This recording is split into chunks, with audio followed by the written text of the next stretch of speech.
Hello, everyone. I just went drinking after work. I am a salary woman now. I'm a salary woman now. And my friend was like, let's order another glass of wine. I'm like, no, I'm drunk.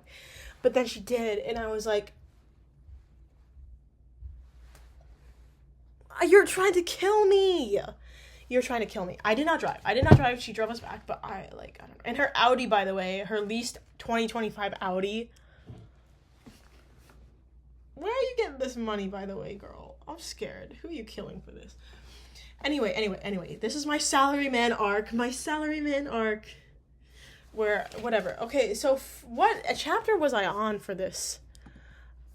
17? Okay, so now we're on 18. What? We're on chapter 18 of this. Scheiße. Okay, let's go.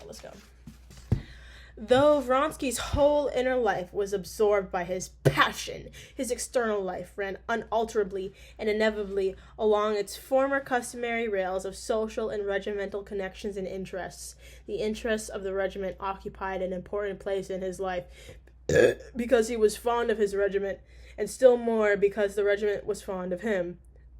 Not only were they fond of him, they respected him too, and were proud of him. Proud that this man, with his enormous wealth and excellent education and abilities, to whom the road to success, all kinds gratifying to ambition or vanity, lay open, had disregarded all this and all of life's interests, had nearest to his heart those of his regiment and his comrades. Vronsky was aware of this attitude of his comrades toward him, and besides liking the life, felt bound to justify their view of him.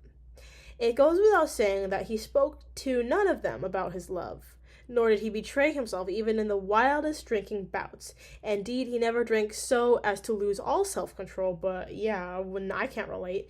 I don't have a drinking problem, I have a coworker problem, where they keep egging me on to keep drinking, and I'm like, guys, I'm such a lightweight, please stop. But I gave into the peer pressure. I don't have a drinking problem, I have a peer pressure problem, guys. On my own, I never drink alcohol. And he silenced any of his thoughtless comrades who tried to hint at the liaison, but in spite of this, his love affair was known to all the town. Everybody guessed, more or less correctly, what his relationships with Anna Karenina were. Most of the young men envied him just on account of what was most trying in the affair, namely Karenin's high rank and the consequent prominence of the affair in society.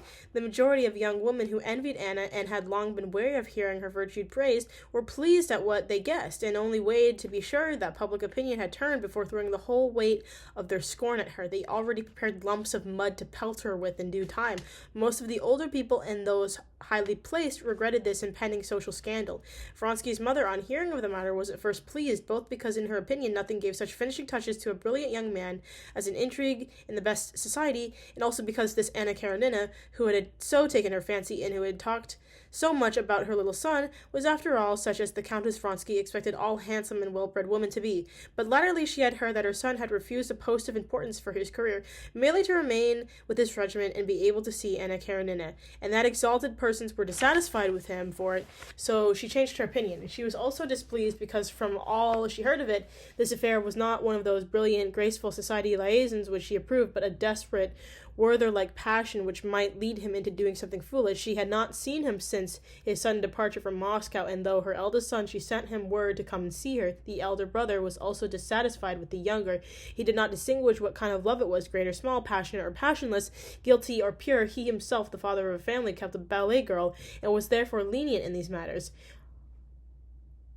See, the boppage runs in the family. I'm telling you guys.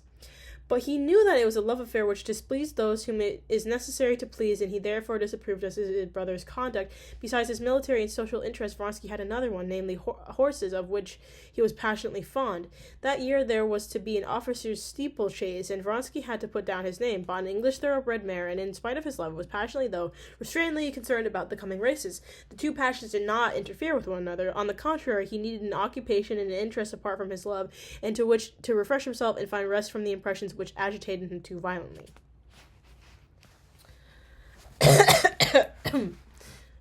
My bad.